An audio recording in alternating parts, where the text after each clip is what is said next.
Hi everyone, అందరూ ఎలా ఉన్నారు? ఈరోజు మన వీడియో ఏంటో తెలుసా ఫ్రెండ్స్, బెండకాయ రైస్ లంచ్ బాక్స్లో కానీ పెడితే ఇది డెఫినెట్లీ ఖాళీ వస్తుంది బాక్స్. మరి వీడియోలోకి వెళ్దామా? ముందుగా స్టవ్ మీద ప్యాన్ పెట్టుకోండి. ప్యాన్ హీట్ అయ్యాక 2 స్పూన్స్ ఆఫ్ ఆయిల్ వేసుకోండి. ఆయిల్ కూడా కొంచెం అంతా హీట్ అయ్యాక కొద్దిగంత జీలకర్ర వేసుకోవాలండి. అందులోనే ఒక 2 స్పూన్ల వరకు పచ్చెనపప్పు అండి. పచ్చెనపప్పు కూడా వేసుకున్నాక 2 స్పూన్ల మినప్పప్పు కూడా వేసుకోవాలి అండి. ఇందులోనే కొద్దిగంత పల్లీలు అండి, అదే వేరుశెనగ పలుకులను కూడా వేసుకొని వీటిని కొద్దిగా గోల్డెన్ బ్రౌన్ కలర్ వచ్చినంత వరకు ఫ్రై చేసుకోవాలి అండి. మీడియం టు లో ఫ్లేమ్లోనే. చూడండి, ఇవి కొంచెం వేగుతున్నాయి. ఇందులోనే ఒక రెమ్మ వరకు కరివేపాకు వేసుకోండి. ఇందులోనే కారం ఎక్కువ ఉన్న మిరపకాయలు అయితే 4 వేసుకోండి. కారం తక్కువ ఉన్నాయి, మాకు స్పైసీ కొంచెం ఎక్కువ కావాలంటే ఒక 7 మిరపకాయలు వేసుకొని ఫ్రై చేసుకోండి మీడియం టు లో ఫ్లేమ్లోనే. ఇందులోనే ఒక స్పూను వేపిన శనగపప్పు కూడా వేసుకొని ఇది కూడా కొంచెం ఫ్రై చేసుకోవాలి.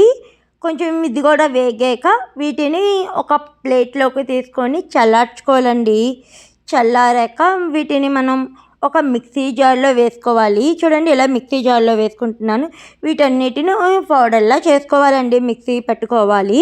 తర్వాత స్టవ్ మీద ప్యాన్ పెట్టుకొని ప్యాన్ హీట్ అయ్యాక ఇందులో ఇంకొక 2 స్పూన్ల వరకు ఆయిల్ వేసుకోండి. చూడండి, 2 స్పూన్ల ఆయిల్ అయితే సరిపోతుంది. ఈ ఆయిల్ కూడా కొంచెం హీట్ అయ్యాక ఇందులోనే ఒక 5 రెమ్మల వెల్లుల్లిపాయలని చిన్నగా చాప్ చేసి వేసుకోండి. ఇవి ఫ్రై అయ్యి రైస్లోని పండుగ కింద తగిలితే ఫ్లేవర్ సూపర్ అబ్బా. రైస్లోని ట్రై చేయండి, ఇది మీకు బాగా టేస్ట్ కుదురుతుంది.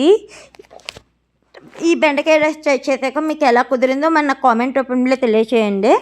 ఇందులోనే ఒక స్పూన్ వరకు ఆవాలు, కొద్దిగా అంత జీలకర్ర, ఒక స్పూన్ వరకు జీలకర్ర కూడా వేసుకొని అవి కూడా చిటపటలు ఆడుతున్నప్పుడు ఇందులోనే కొద్దిగంత జీడిపప్పు అండి, ఒక 10 వరకు జీడిపప్పు పలుకులను వేసుకోవాలి. ఇవి కూడా కొంచెం అంత ఫ్రై అవుతున్నప్పుడే చూడండి, ఇవి కూడా కొంచెం ఫ్రై అవ్వాలి. ఇప్పుడు మనం ఏం చేస్తామంటే ఇందులోనే కొద్దిగా ఒక రెమ్మ కరివేపాకు వేసుకోండి. నాకు దగ్గర కొద్దిగా ఉంది, మీ దగ్గర ఇంకా ఉంటే వేసుకోండి, బాగుంటుంది, ఫ్లేవర్ సూపర్గా ఉంటుంది. కరివేపాకు ఉంటే వేసుకోండి, నా దగ్గర అదే ఉంది కాబట్టి వేస్తున్నాను. ఈ రైస్ ట్రై చేయండి, డెఫినెట్లీ టేస్ట్ సూపర్గా ఉంటుంది అబ్బా. ఇందులోనే ఇంకొక 2 ఎండుమిర్చిని కూడా చిన్నగా కట్ చేసి వేసుకోండి, బాగుంటుంది, చూడడానికి బాగుంటుంది, కొంచెం స్పైసీగా తగులుతుంది. అందులో పౌడర్లో స్పైసీ ఎక్కువగా వేసుకుంటే ఇందులో స్కిప్ చేయండి. ఇప్పుడు బెండకాయని రౌండ్గా తరిగి ఇందులో వేసుకోండి. చూడండి, ఇలా చిన్నగా రింగ్స్లా కట్ చేసి వేసుకున్నాను. వీటిని కొంచెం మీడియం టు లో ఫ్లేమ్లోనే ఫ్రై చేసుకోండి. మినిమం 5 to 10 minutes పడుతుంది, కొంచెం ఓపికగానా. ఇలాగ ఫ్రై చేసుకుంటే దీంట్లో ఉన్న జిగురు పోతుంది, బాగుంటుంది. ఇది కొంచెం పొడిగా వచ్చి ఫ్రైకి రైస్లోని బెండకాయ అనేది భలే ఉంటుంది, బాగా ఫ్రై అవుతుంది కూడా. కాబట్టి మీడియం టు లో ఫ్లేమ్లోనే కొంచెం ఓపిక తెచ్చుకొని ఫ్రై చేసుకొని టేస్ట్ సూపర్గా ఉంటుంది. చూడండి, ఈ విధంగా ఫ్రై అయితే సరిపోతుంది. తెలుస్తుందా మీకు? బెండకాయ మ్యాక్సిమము 80% ఫ్రై అయిపోయింది, 80 to 90%. ఇందులోనే 1 స్పూన్ ఆఫ్ సాల్ట్, మీ రుచికి సరిపడా.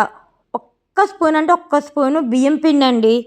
ఇందులోనే 1 స్పూన్ ఆఫ్ కారం, ఆల్రెడీ మనం పౌడర్లో వేసుకున్నాం, తాలింపులో వేసుకున్నాం. ఇప్పుడు కొద్దిగా మీ రుచికి చూసుకొని వేసుకోండి, మాకు కారం ఎక్కువే పడుతుంది కాబట్టి కొంచెం కారం వేస్తున్నాను.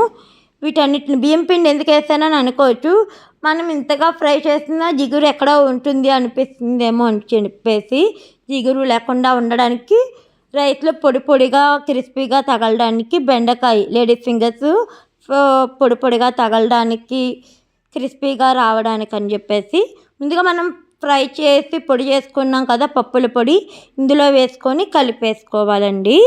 ఇది ఒక 2 minutes ఫ్రై చేసుకున్నారనుకోండి, పచ్చివాసన ఏదైనా ఉంటే పోతుందండి. చూడండి, ఇప్పుడు పచ్చివాసన పోయింది కదా. నేను ఇందులోనే ఒక 1.5 cup రైస్ వేసుకుంటున్నానండి. చూడండి, పొడిగా ఉన్న అన్నం వేసుకోవాలి. ముందుగా బాయిల్ వేసుకొని ఇందులోనే ఒక్క 1½ స్పూన్ వరకు గీ వేసుకోండి, బాగుంటుంది. ఇదైతే మంచి స్మెల్ వస్తుంది. ఇప్పుడే తిందామా అని టేస్ట్ అయితే సూపర్గా ఉంటుందండి. డెఫినెట్లీ ట్రై చేయండి. పిల్లలు పెద్దవాళ్ళు ఎవరైనా లంచ్ బాక్స్కి పట్టుకుని వెళ్తే బాక్స్ అనేది డెఫినెట్లీ ఖాళీ అవుతుంది. బెండకాయ అదే లేడీస్ ఫింగర్స్ ఎవరైనా తినడానికి ఇష్టపడరు కదండి పిల్లలు, అలాంటి వాళ్ళకి ఇలాంటిదే ట్రై చేసి పెడితే మళ్ళీ మళ్ళీ అడుగుతారండి, ఇష్టంగా తింటారు. ఇందులోని హెల్త్కి సంబంధించినవి ఉన్నాయి, బయట ఐటమ్స్ ఏం లేవు కాబట్టి హెల్త్కి చాలా మంచిది. ట్రై చేయండి. రొటీన్గా పప్పు కూర కాకుండా ఇలాగా బెండకాయ పులుసు, బెండకాయ వేపుడు, బెండకాయ పకోడీ కాకుండా ఇలా కూడా ట్రై చేశారనుకో పిల్లలు ఇష్టంగా తింటారు. ఒక్కసారి ట్రై చేయండి. ఫైనల్లీ మన రైస్ అయిపోయింది, బెండకాయ రైసు. ఇప్పుడు తినడమే. అయితే స్మెల్ అయితే ఎంత బాగా తినాలో అనిపిస్తుందండి. ఇది వేడివేడిగా సర్వ్ చేసుకున్నా పర్లేదు, సూపర్గా ఉంటుందబ్బా. నెక్స్ట్ లెవెల్ అంటే నెక్స్ట్ లెవెల్. టేస్ట్ ట్రై చేయండి, డెఫినెట్లీ బాగుంటుంది. మధ్యలో కాజు, వెల్లుల్లిపాయ, బెండకాయ క్రిస్పీగా తగలడం, వెల్లుల్లిపాయ రెమ్మలొక్కరు మధ్య మధ్యలో తగులుతుంటే బా స్వర్గంలో ఉన్నట్టు ఉంటుంది. ట్రై చేయండి, ఎంత బాగుందో.